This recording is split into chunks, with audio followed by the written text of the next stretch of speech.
नमस्कार मित्रों, मैं हूं सीए तेजस संधारिया भावनगर गुजरात से। और आज हम बात करेंगे इस बजट 2023 में जो इनकम टैक्स स्क्रूटिनी की असेसमेंट की जो लिमिट रखी गई है उसके बारे में।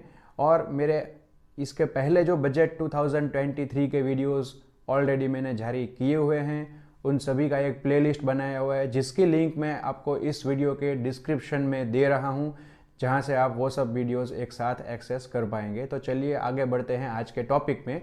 आज का जो टॉपिक है वो ये है कि इनकम टैक्स में जब आपका केस जो है वो स्क्रूटिनी असेसमेंट के लिए सिलेक्ट होता है तो उसमें सेक्शन 153 में लिमिट स्पेसिफाई की गई हुई है कि इतने समय तक आपका जो केस है उसका असेसमेंट उनको ख़त्म करना होता है। इसके अंदर सेक्शन 153 गवर्न करता है इस चीज़ को, और इसमें इस साल में जो 23 में अमेंडमेंट प्रपोज किया गया है उसके बारे में हम बात करते हैं। तो चलिए देखते हैं ऑन स्क्रीन।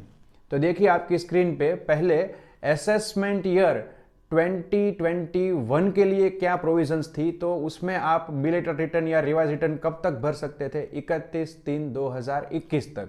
बाद में आपका जो केस है वो स्क्रूटिनी में सिलेक्ट हो जाने के लिए आपको जो नोटिस देनी होती थी वो गवर्नमेंट की ओर से कब तक दी जानी थी, 30 सितंबर 2021 तक।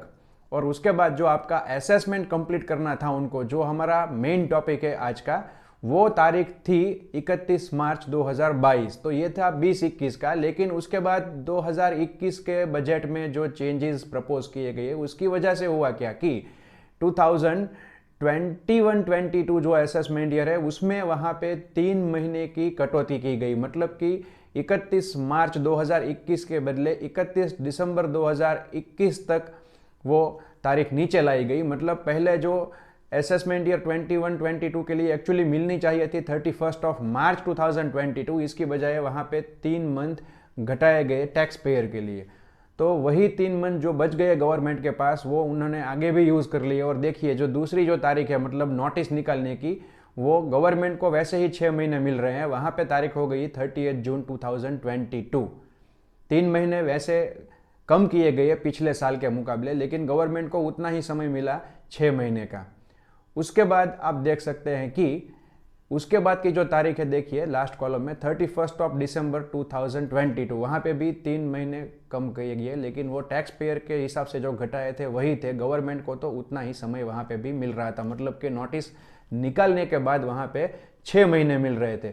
अभी बात करते हैं इस साल से क्या चेंज है। इस बजट में जो प्रपोज किया गया है चेंज, वो असेसमेंट ईयर 22-23 से अप्लाई हो रहा है। तो यहाँ पे गवर्नमेंट का दावा यह है कि जो फेसलेस असेसमेंट हो रहे हैं उसकी वजह से जो समय है वो assessment unit, technical unit, verification unit, review unit, ये सब यूनिट मिलके जो असेसमेंट कर रहे हैं, तो उसकी वजह से काफ़ी टाइम वहाँ पे खर्च हो रहा है। तो गवर्नमेंट को 3 महीने वहाँ पे ज़्यादा चाहिए।